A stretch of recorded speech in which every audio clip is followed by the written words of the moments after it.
That's one point, ma'am. The second point is for the super rich that will continue to be taxed. We request you to please consider that the corpus is received typically about 10 to 40 years, in a period of 10 to 40 years as the duration of the policy period in most of our policies. Taxing that difference in the year of receipt under income from other sources would actually result in negative returns given inflation and depreciation. So we request that for those people we tax it under capital gains with indexation benefits and not under income from other sources. Ma'am, we would also like to reinforce the place and role of life insurance in the economy. I would really request that you give us, the life insurance CEO some time to meet you and work with you to realize your vision for the industry. Thank you very much, ma'am. I look forward to your favorable consideration of our requests. Thank you.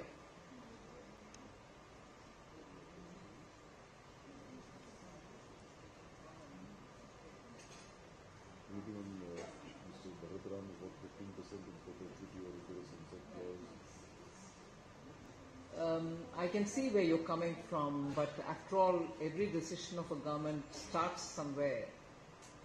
And, well, if I extended it for 2 years prior to where I've given, the one prior to that is going to feel left out. So I have to draw a line somewhere. Madam, my issue was perpetuity. No, I understand that. It is only when it is running for perpetuity you feel doubly deceived because you didn't get a clue earlier. Yeah, but and I don't know whether it will be for perpetuity or not. I can't indicate anything now. As of now, the policy says for perpetuity. That's okay. But which means you've already given me the clue that since we've said it's perpetuity, the line drawing should be different.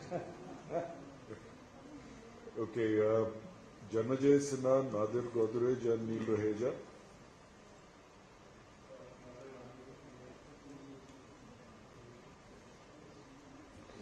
Madam, I'm going to make 2 recommendations. Sadly, on the first one, you will be able to do nothing, but on the second one, you can. The first, we would like you to be made permanent Finance Minister of India, or at least for the next 5 years. But I know that it would be... But give him that recommendation you can't handle. I'll give you another recommendation which falls under your ambit. This budget has very correctly asked the financial regulators to review their policies and also engage with the public.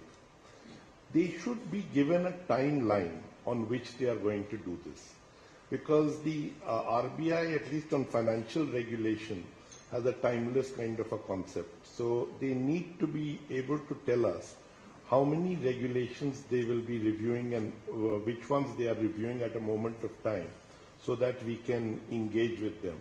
Mr. Jaitley had once told me that there are only 2 institutions in India which don't answer to Parliament and possibly only to God, which is the Supreme Court and RBI.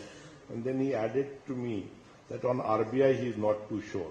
So we just want you to just make it sure that they tell us which policies they are reviewing so that we can give them input. Thank you.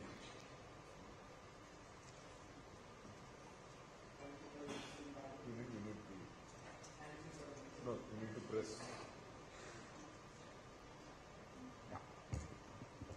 Thank you for an excellent budget. In the oleochemicals industry, there's an issue of inverted customs duties.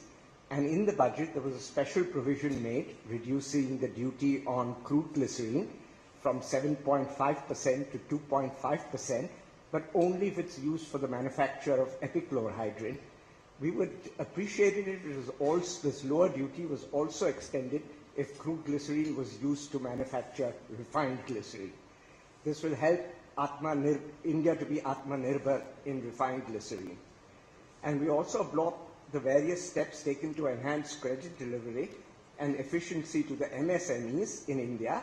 That said, don't you think there's a lot more to be done for this very important pillar of our economy to fulfill their potential? Anything we as responsible contributors to the nation can do in this regard? All NBFCs, including Godrej Capital would be very happy to help in this mission. Neil, I must congratulate you on a very growth-oriented budget with a lot of increase in capex, and at the same time maintaining the fiscal deficit in the last full budget before election. So I must compliment you on that. One of the suggestions we want to take and mention is you've been instrumental in creating the REIT legislation. In the last 6 years, every budget of yours has brought in and made it a new product in line with global regulation. And we've seen this industry just taking off. It's critical for the government's national monetization program. It's also helping in real estate recycling of capital. There has been one change brought in this budget with reference to return of capital. And what this has done is essentially when capital is returned to unit holders, it's been brought into a tax of other income under other sources, which means the capital rate for international investors is 42%, individual high net worth at the highest marginal rate. I believe that may or may not have been the intention. I think there is no dispute that it should not get away from tax, and it was not getting away from tax. Essentially, the suggestion was if it could be used like any other capital receipt to reduce the cost of shares and thereafter tax it at the capital gains tax rate. Because if this stays as other income, my fear is this product will not be able to take off, and actually a lot of the REITs will have to start, and InvITs will have to start shutting down. You could just consider that change. Swayam Prakash Banal. Madam, thank you very much here. So, Right at the back. so I'm very much thankful that a lot of provision been made for MSME startups and a lot of thrust as usual behind the sector. The thing is that post-COVID we had government has brought a very good scheme for strengthening the MSMEs and startups with CGTMSE, and many organizations, many companies, small organizations got benefit out of it. But in the past, there are a few things that have come up that the higher interest rate right now is really affecting them. Few of these when we interacted closely, we have found out. And the other thing is that the CGTMSE fee, which is still 2%, the total, I think. So if that can be looked at, and it will really, because post-COVID, whatever did, and these organizations are trying to stand up now. Thank you.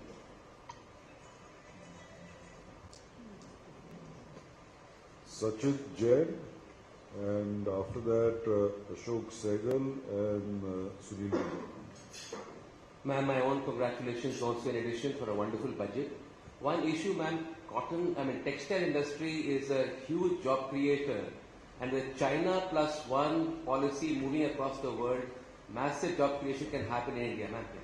And cotton has a 10% custom duty, which increases drastically the cost of raw material in India. So this was done about a couple of years ago, and the request from the industry was to bring it back to zero as it was earlier. So if that could be re-examined, bringing down the custom duty on cotton. Thank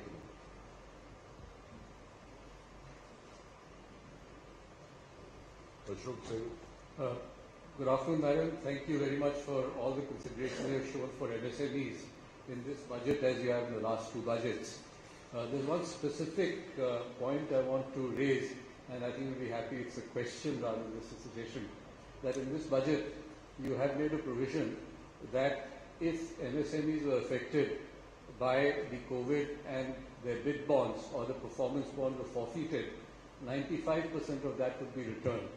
Now, it's not very clear when did the COVID period end, because to some dates it ended in India, continued in China, was affected by the Ukraine war, which affected the supply chains, bringing in the raw materials for industry to manufacture. So the request is that has this specific date been announced when this COVID period is declared to have ended, or if not, is it possible that the concluding date could be December 22, so that the supply chains internationally have also stabilized by that time? So specific question, if you could answer. No, I think the moratorium period was the one which was kept in mind. It is that period that we are talking about. It had a date, but this one probably starts a bit later than that date for some reason. But it is a moratorium period, during which time everything came to a standstill, and the MSME couldn't service as per the contract. And therefore, we have now said, during that period, because you couldn't fulfill, we treated as, for conditions or reasons beyond their control, and therefore we said we'll return 95% of the request is that since for ECLGS, the expiry period is, for example, March 23. Therefore, could that be taken as a cut-off in this case? Well, as of now, no. Sunil?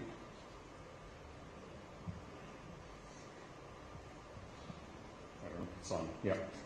You know, every year at the end of the budget, the media is scrambling, asking people questions, and their normal question is, what was missing, what was wrong?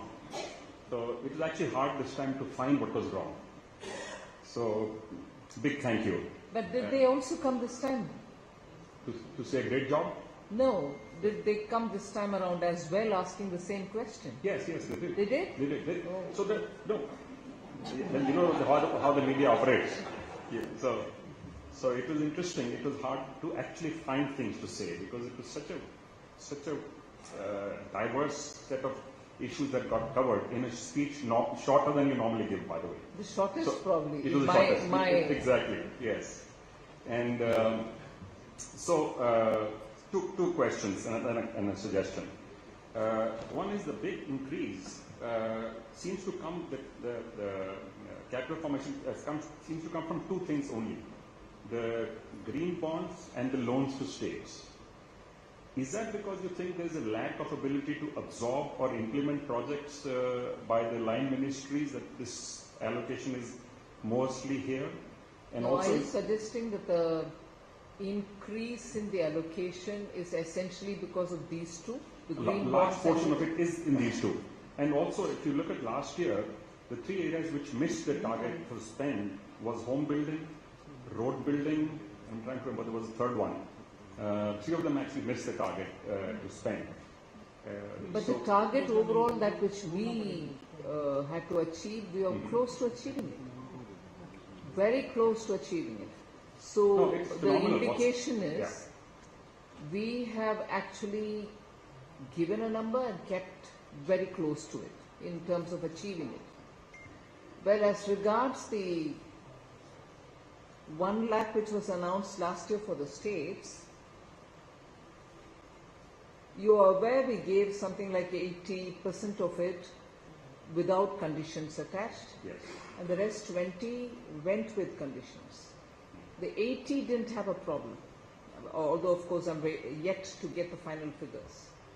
The problems were largely in the 20 because they went with conditions.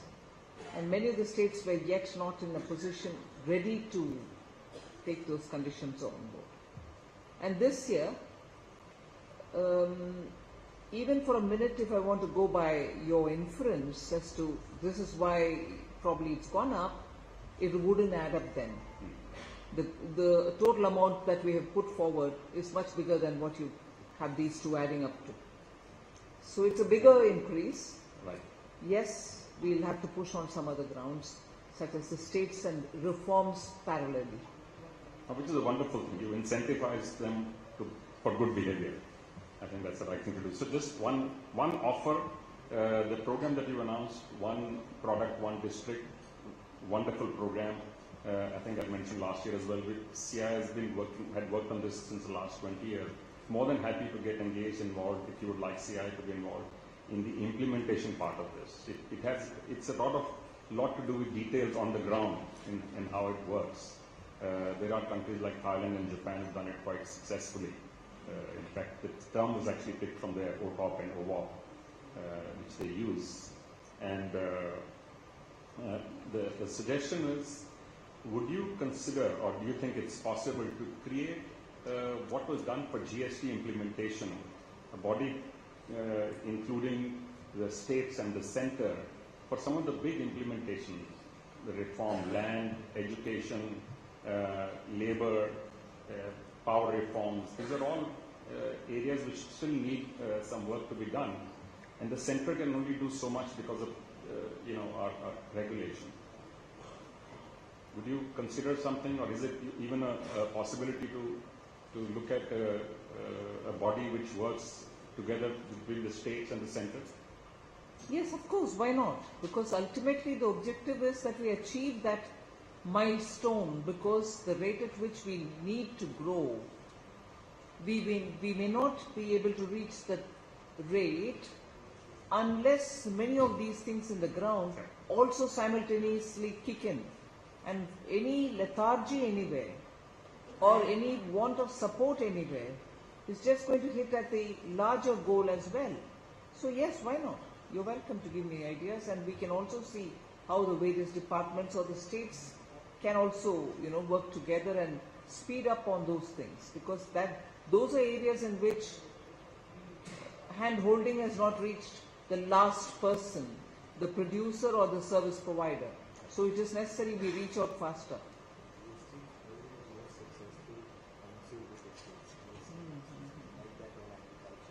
That's right. Let's see how we can design it.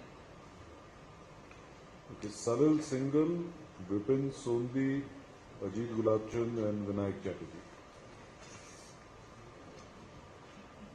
Ma'am, my question is very specific. There is a mention in the finance bill that certain HSN codes will be changed and they will be given preferential treatment. The rates will be decided by the 1st of May, but they will be effective from the 2nd of February.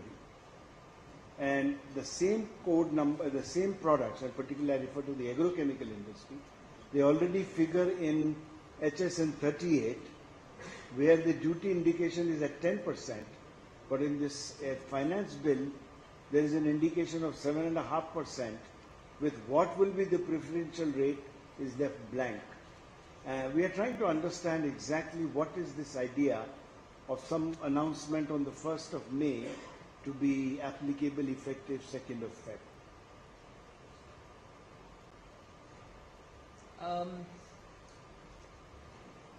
I may not be able to elaborate on it, but one thing I can clearly say is it is done to align oneself with the rest of the HSN following areas, geographical jurisdictions, one. And second, our timing of the budget and the finance bill is, after all, March. So I couldn't have the budget be presented for the HSN code earlier. And I wouldn't have done it even last year because they have a lot of work to be done, and that was completed just in time. So there are no other specific reasons for backing back and forth on the dates. But beyond this, I'm not sure I'll be able to elaborate. But it's indicating a custom duty rate at 7.5, whereas the same identical product in HSN 38 says the duty is 10%, which is what it is. We have been paying that for now years. I'll have something drafted up and send it to you so that you are answered comprehensively. And I'm surprised that you're reducing the duty. Why are you surprised? You should be happy. I know, because there has been a lot of pressure coming to us from the government that we intend to raise customs duty. Should we give you pleasant surprises? Thank you. I wish this could be done all the time. Thank you. Vipin? Ma'am, just wanted to add my congratulations as well. This is really a comment, not so much a question, but a lot of work to be done both by industry and by government. And this is on R&D and innovation. And I think a lot has been done in this budget. The President stated two specially. But when you look at the opening of ICMR labs for research, public and private, I think that's a big statement made, where government laboratories will be opened and facilities can be used. The other is the 3 centers of excellence and the 100 labs in educational institutions, where then academia and industry can collaborate together in newer age technologies. I think that is excellent. And the underlying premise that we read is that during Amrit Kal, innovation will be a key pillar for the country to continue to be competitive. The suggestion will be that, ma'am, as a country, we just spend 0.7% on R&D totally, and the developed countries spend 2 to 2.5%. So if we are going to increase that over up to 2030 on a much higher base, both industry and government will have to put in a lot of might together, and we'll do some proposals and come back to the government, but we're working with the PSA's office and DST's office as well. But these steps are good in bringing academia, industry, startups and research laboratories together in some kind of research laboratory, a research quadrilateral. And if that can be encouraged further, that will help a lot. Mr. Gulabchand.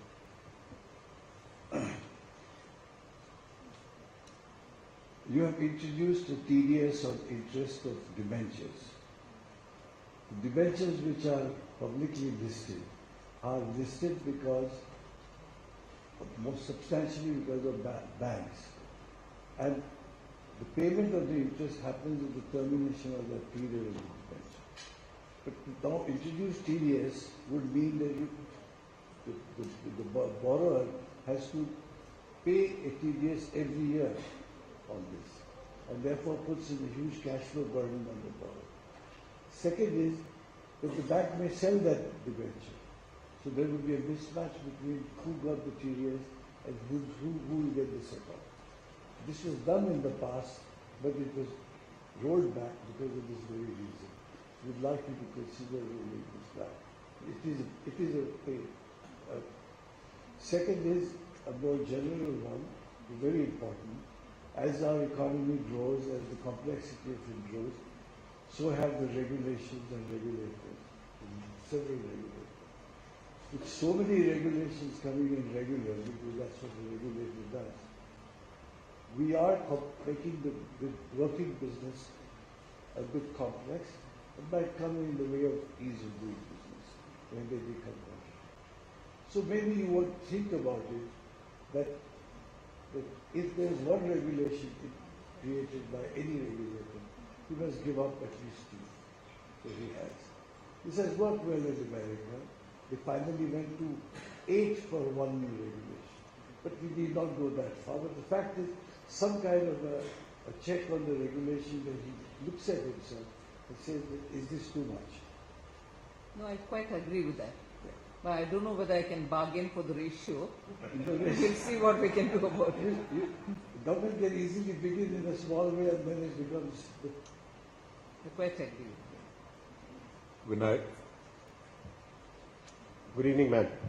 As a representative of the infrastructure sector, very warm congratulations, and you know why. Consistently large outlays with a clear strategy, the right buttons pressed, all of that excellent for the last many years. So I actually want to go forward with 2 ideas and suggestions for your consideration. One has to do with the increasing ground feel that I can sense coming from vast amounts of the country for now equal emphasis on social infrastructure. You know, core infrastructure has got attention for almost a quarter of a century, from 1997 onwards. And very innovative formats, innovative financing, innovative institutions, a lot has been done in this country. I think the mood of the public is now expecting a similar kind of intellectual effort in social infrastructure, largely health and education. And you have spoken about it before the budget, and I have taken serious note of that. You have recently set up a fairly innovative think tank within the Finance Ministry called the IFS, the Infrastructure Finance Secretariat. Could I request that they be mandated to look at very creative, very innovative PPP formats where 1 rupee of expenditure by the government could be leveraged to 5 or 6 rupees by private and institutional capital? We from CII would be happy to lend our advice or even participate in creating such formats that will enable you to explore investments beyond the government in health and education. That's suggestion number 1, and we could interact with the IFS on that. Suggestion number 2 is on cement. I think we have reached a certain stage in the economic cycle of the country where your people could actually research the revenue buoyancy of GST collections, and I'm talking about 28% GST on cement, which seems a little unnatural. It is a very, very strong Aam Aadmi commodity, and large portions of people who buy cement are unable to access input credit because they are not large corporates or institutions that can avail input credit. It would also reduce the cost of government projects and the cost of building infrastructure generally. So both on account of revenue buoyancy and income elasticity, that a reduction in GST might lead to larger volumes of purchases, there is a strong case building up for a reduction of GST consideration for cement, and you may wish to consider taking this up at the GST Council. So these are the only two suggestions I thought we could build on and discuss in the months ahead. Social infra and cement 28% GST. There's been quite a few budgetary announcements on social infra, even as it is. May not be sufficient for a country like India and its size, and also the varying developmental indicators that you have in different parts of the country. It may not be sufficient, but we have spent some time planning public social infrastructure and also enabling private social infrastructure through viability gap funding. You're welcome to interact with the Secretariat, because that's a very clear platform through which we want to, one, facilitate better, come up with newer thoughts, and if industry can engage with them, it will be fine.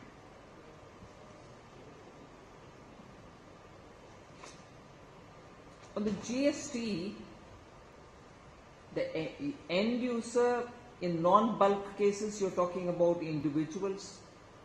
Bulk cases, of course, it can be government, it can be projects which are being undertaken by private sector as well.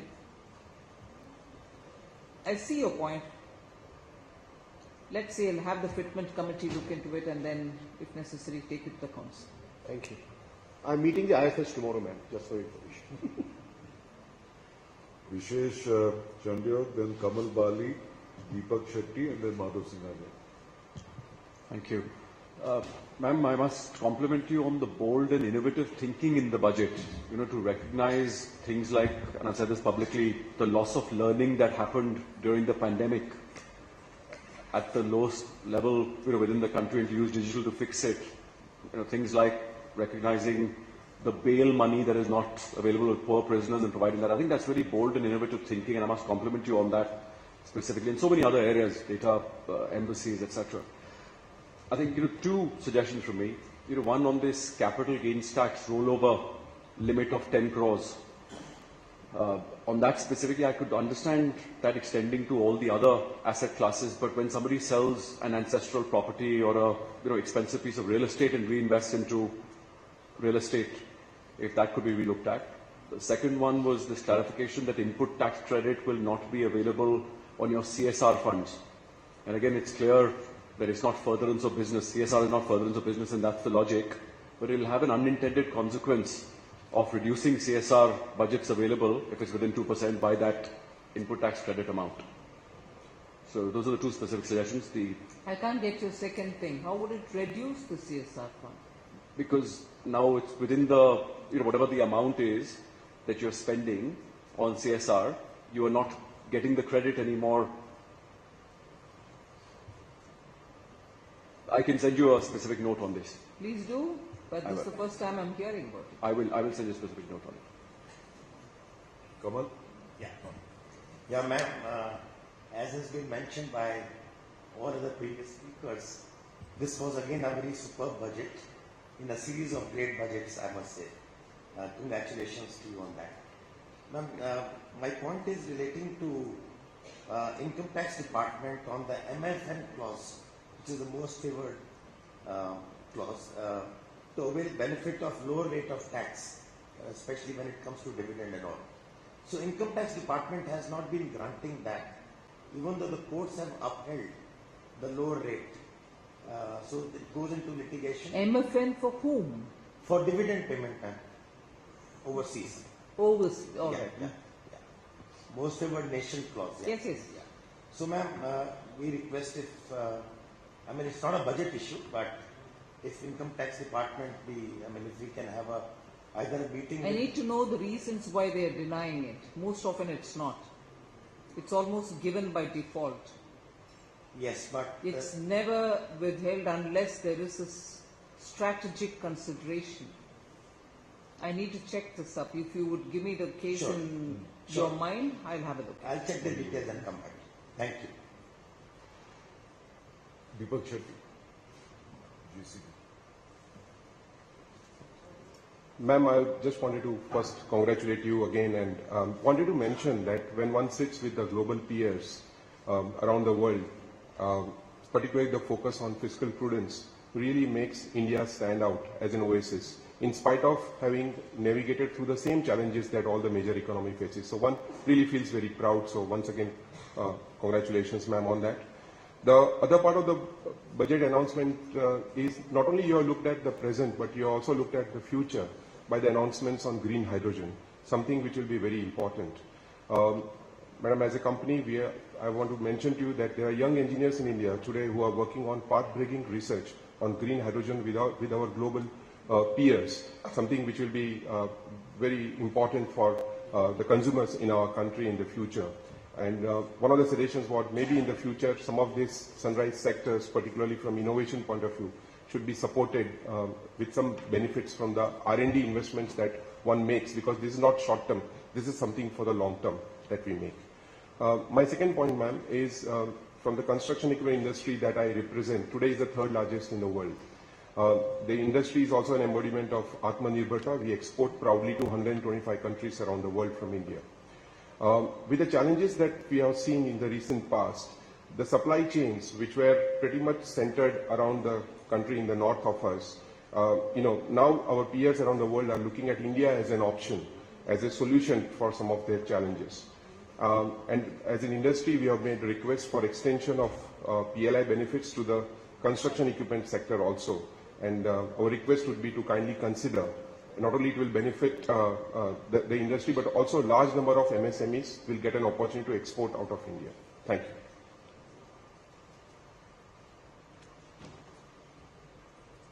Madhav Singhania. Yeah. Hi, ma'am. Good evening. And firstly, I'd like to congratulate you again on an excellent budget. I represent the infrastructure sector as well, as Vinayakji mentioned, and my point was actually around GST on cement, which he already addressed, and thank you for looking into it.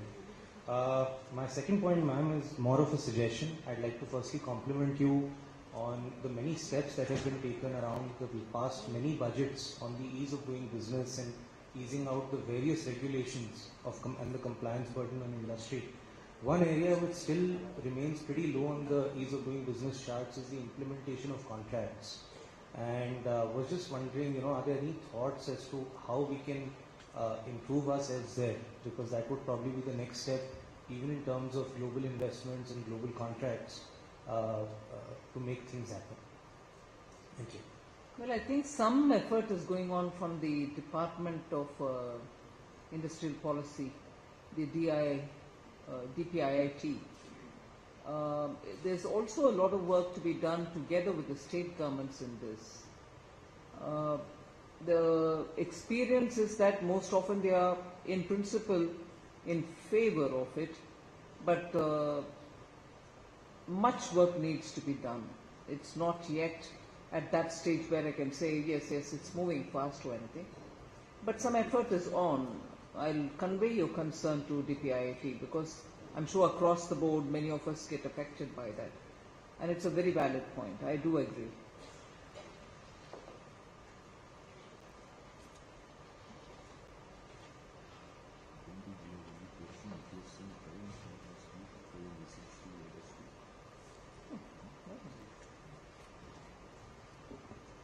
The Honourable Finance Minister has heard all our suggestions and answered the questions as well. We do have a few more minutes. So may I request her for what is her message to industry, to CII? First of all, thank you for giving me this opportunity. It's always very rewarding to engage. I've said this a lot of times and put myself into a lot of difficulty because I say it whenever, probably coincidentally, when I'm in the CII audience, and I don't seem to have said it anywhere else. There's no conscious plan. there's no conscious plan at all, but that's been held against me. But I would say to everybody who's in industry, right, that's possibly why you got your chance well after 3, 4, 5 days after the budget. But no, I don't think there was a plan at all. You know, a point that I say every year, interactions, inputs, exchange of thought, periodically looking at sectors which need greater focused study and industry's own perspective about it, other than the administration or policymakers' perspective, have all helped us immensely, particularly since the COVID and after. I think, if I can be tongue-in-cheek for a minute, the industry also has started looking at India in a far more holistic fashion, rather than look only my sector. Because, and I say this with a certain confidence, because my pre-budget consultations prior to COVID have all been, my industry is suffering, you know, you do this, which is fair, no grievance on that. But I find now a lot more thinking about the country, pitting the country against the challenges which are facing us, and also progressively seeing what's coming out of government's budget making, the spillover, and then telling us, all right, this far, but then for further, this is what we want to tell you, which is a very constructive way of moving forward. It just doesn't help that one sector, but definitely helps in gauging the economy better. I find this shift very healthy. I find this shift also giving me the confidence that the Indian industry has started actually taking into cognizance those challenges which are global, not just for India, but backward linkage for each one of your industries. And in fact, in the last few interactions that I've had with in different media houses, I've been heavily defending the Indian industry. Not because I don't believe in what I say, I honestly do believe in the arguments with which I have taken up in defense of your case. I find great sensitivity for the challenges that you're facing, and therefore your investment plans are now a lot more calibrated, not just for expansion's sake, but also in looking at which are the technologies which are going to make you going to be consistent with the SDG goals.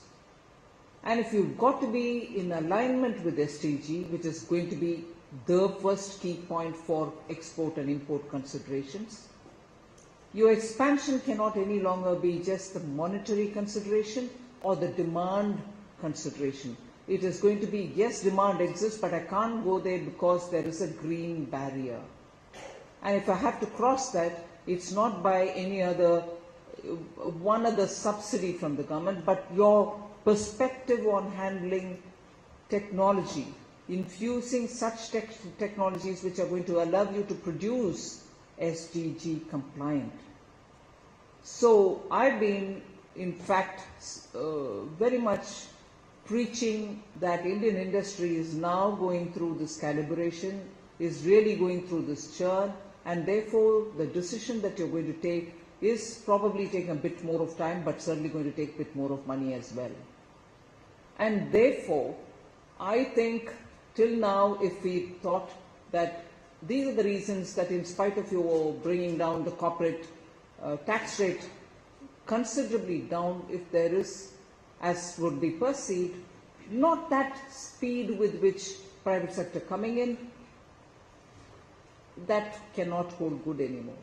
You will have to be SDG compliant, you will have to produce green goods, you will also have to make sure that the consumption for your inputs are also going to be guided by green considerations.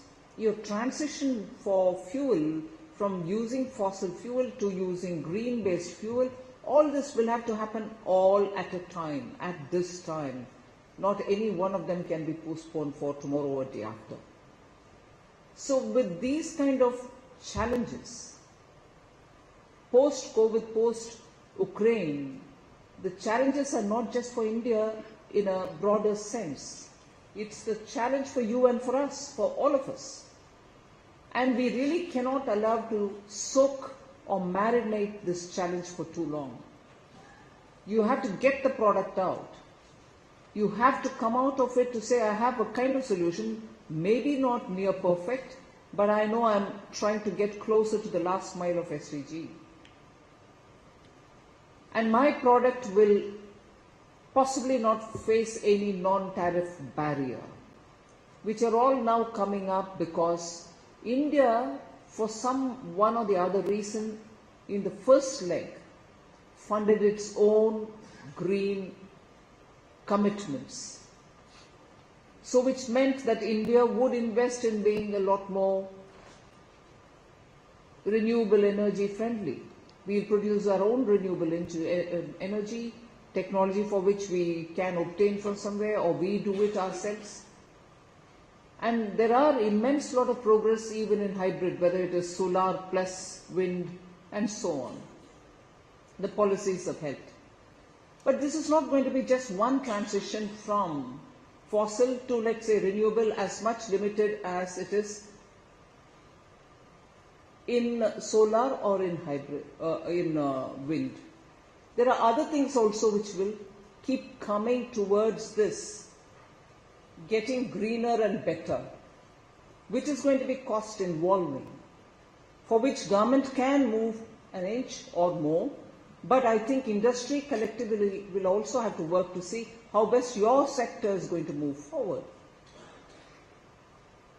It's almost, there's a time when I would have thought that many countries elsewhere, not just India, but many countries, many more countries outside, this expectation on green commitments and the transitions with which industry has to move have all stunned us, as though, the glare of the light hits you in your eye, and for a moment you're caught not knowing how to get out of the glare. But that's some time ago. India has shown that it has the capacity to see through the glare and come up with policies, fulfill those policies as well.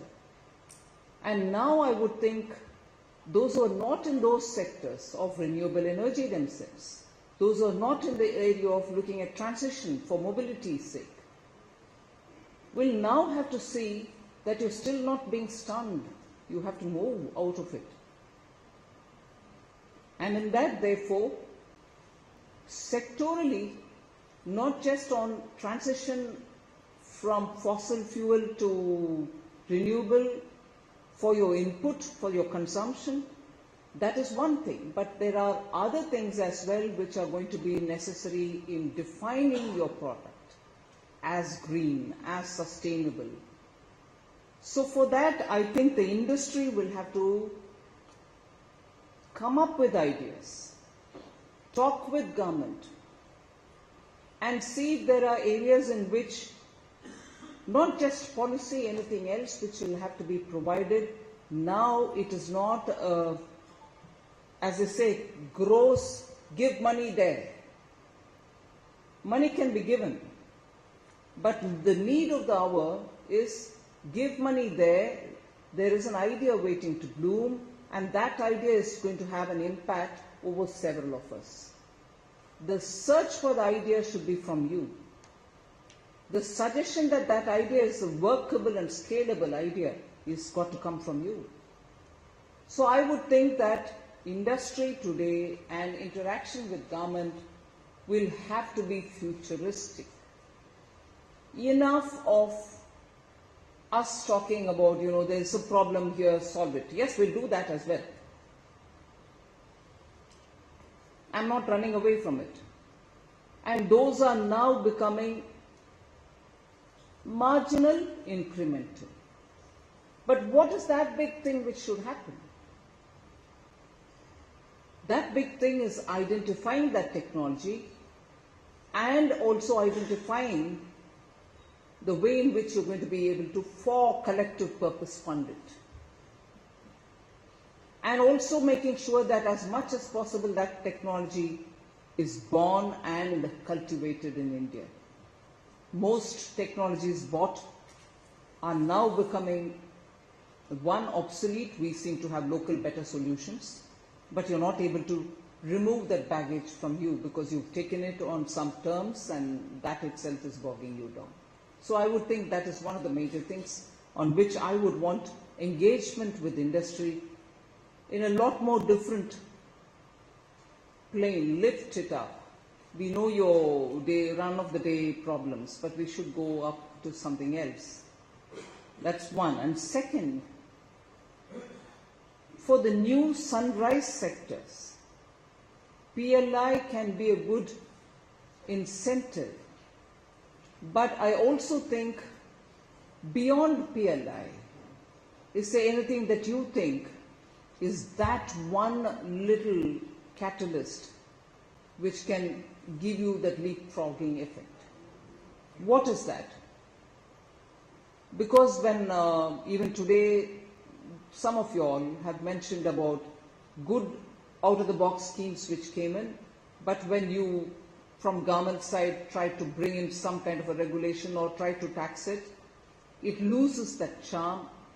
I think the rate in which constantly are quoted as an example where the government probably is taxing and changing the contours of what the rate were. But it did serve its purpose and it will still serve its purpose. Either the government changes or government talks with you to see how best it can be, made attractive enough again. But there are no new such ideas for any other area. Why should it be that this beautiful idea comes for the infrastructure investment, but no, nothing else, nowhere else? Out of the box investment drawing ideas, out of the box technology drawing ideas, out of the box working together with startups to get your solutions will have to be a lot more energetic. And I find the pace at which startups and their solutions are moving, actually the solutions are for you, but you should move as fast as they do, or else you're going to be where you are and they will find newer industry or business activity for which they will come up with solutions which are going to be lucrative and you're going to be where you are. So I would think working together with startups for thoughts for, let's say, products financial or products otherwise for your own technology requirement is the need of the hour. And you should now unhesitatingly partner to derive the benefit. At this moment, I don't think there's anything more that I can say because the country itself, all of us are going through a churn in the sense of readjusting ourselves in the face of huge changes that are happening, both technologically and strategically. And I'm actually very grateful that we have a leadership which is strong, which is looking forward and which puts India's interest top of all other considerations. Otherwise, I know the media is here and they will make a headline of anything that I say in this context. But you understand that the national interest was put up, top of the agenda. Otherwise, you wouldn't have had fuel coming. Energy costs were going up. We couldn't have bought in, and the recent discussions on capping the price and everything else. But because of the leadership strength and the direction and also the way Honorable Prime Minister has engaged with leaders globally, we are able to now get fuel continuously, far cheaper, far lesser than anywhere else. And hasn't that helped us?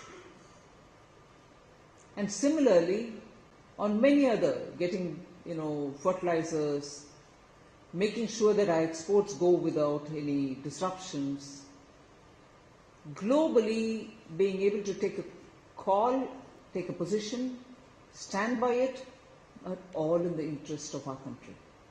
And that's where I think we're very fortunate at a time like this, when so much is churning all over the world, we are able to have a leadership which gives us the strength to be able to stand up and do for ourselves what is best suited for this country.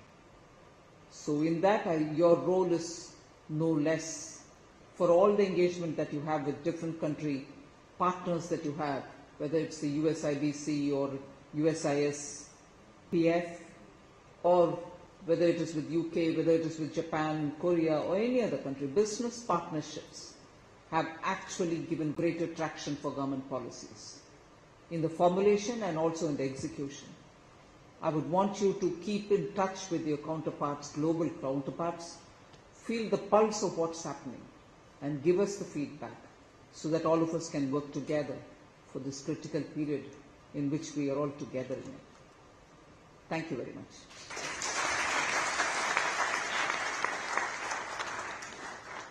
As we come to an end, let me once again, on behalf of all of us over here at CII, thank the Honourable Finance Minister for her time as always, for patiently hearing all our suggestions, answering our questions, and also now her call to industry to think beyond our sectors, but let's think creatively, innovatively, and see how we can shoulder to shoulder with the government focus on India's progress, focus on India's future together. With that, I'll just request CB, we have a coffee table book here, we'll talk about that, and we will end with the national anthem, but he'll talk about that. As we get ready for the national anthem, which will be sung by students from Apijay School of New Delhi today.